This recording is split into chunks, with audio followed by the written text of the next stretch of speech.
Platters. So today I'm going to show you how to make a great bowl. Just a really basic bowl, and bowls are one of my favorite things to make because they're one of my favorite things to use. I love putting rice and noodles in bowls like this. These are going to shrink up a little bit so you can see sort of the size they are when I make them. I use about 1.5 pounds to 2 pounds of clay, and I like to put a little spiral design inside. Hopefully the camera will pick that up. So I'm going to show you how to make this basic bowl form. And there's a couple of steps that are a little bit different than making a cylinder. So first I'm going to center up this clay.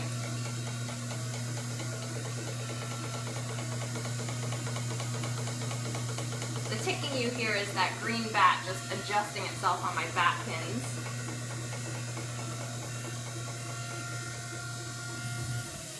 And then once I've got it centered how I want, which is typically appropriate to the size that the base of the piece is going to end up being, then I'm going to go ahead and dig. And the difference between digging a cylinder and digging a bowl is that when I dig a cylinder, I press a hole straight down with the tips of my fingers. But when I dig for a bowl, I use the pads of my fingers. So hopefully the camera will pick this up. And when I dig a bowl, it digs a V shape rather than just a really linear hole. So there's a V-shaped hole in there. And then as I open, instead of my fingers staying attached to the floor of the pot and drawing the pot open, I scoop my fingers up the side so that the inside of this piece develops that nice bowl shape that I'm looking for when I'm finished. The outside doesn't change shape all that much. That's where I'm going to bring the clay up from to mimic what's going on inside. I'm going to add a little bit of water before I go back in to pull up my walls. And then I'll come over to the right-hand side and start to scoop some clay up with my outside hand, and then elevating both hands at the same time. Come up nice and slow with a medium speed wheel.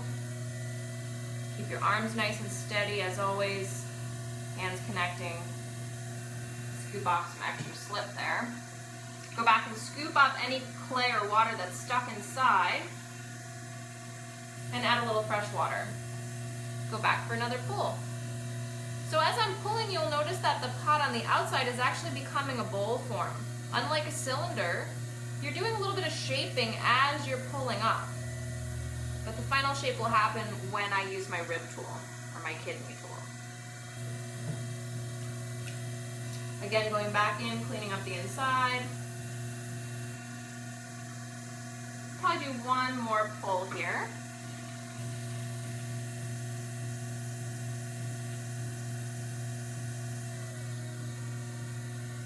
Starting to slow my wheel down a little bit as I get toward the end of the process. One last scoop. Make sure I take off all the extra slip that's built up inside, any water that's built up. It's a great idea just to keep your pot nice and clean as you're working on it, so it doesn't absorb more water than it has to. I'm going to come back with a kidney tool. And there's a couple of different kidney tools or rib tools that I use. My favorite are the mud tools. And there's a bowl version. And then there's a couple of different flexibility levels. The red ones are really flexible. As you work your way up in color, they become a little bit less bendy. So I'm going to start with the bowl tool. And this can be used in either direction, like this or like this. There's a nice little hole so that you can grab onto these tools. But I tend to use them from the top down. So as I give a light pressure, you can see the shape of this bowl subtly changing on the outside, and this scoops up a nice layer of slip, which strengthens up the pot to take that extra slip off the outside. Kind of starts to close up the pores.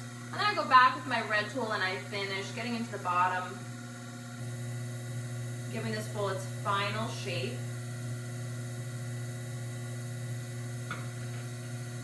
And you can also use a tool on the outside, but sometimes I like to leave the outside with that hand-thrown look. You can certainly go back and change anything you want about it with just your fingertips. Cleaning up the lip of the pot.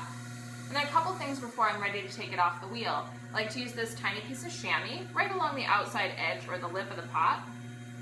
And I just saddle that chamois right over the wall, give a light bit of pressure with my thumb down, because I find that this extra little step Really solidifies the rim, smooths it up, makes it accept the glaze a little bit nicer, and just makes the pot look a little bit more finished. And then in order to put that fun spiral inside, I come back with the scooping side of my angled knife here, and I slowly start to spiral out. Just a quick swipe will add a nice spiral. I go back, I smooth it out a little bit with my sponge so it doesn't have a hard edge, and it's just a fun way for it to capture glaze. Does some interesting things with glaze. Coming back, undercutting the outside to start to get my foot established for trimming later. Cleaning up my bat, and then wiring this guy off. And I'm gonna leave them attached to the bat. I like to, whenever I have enough bats for my project, to throw them and leave them right on here for drying purposes. So there you have a really nice noodle bowl, the perfect ice cream bowl. It's my favorite thing to eat out of. Have a great day.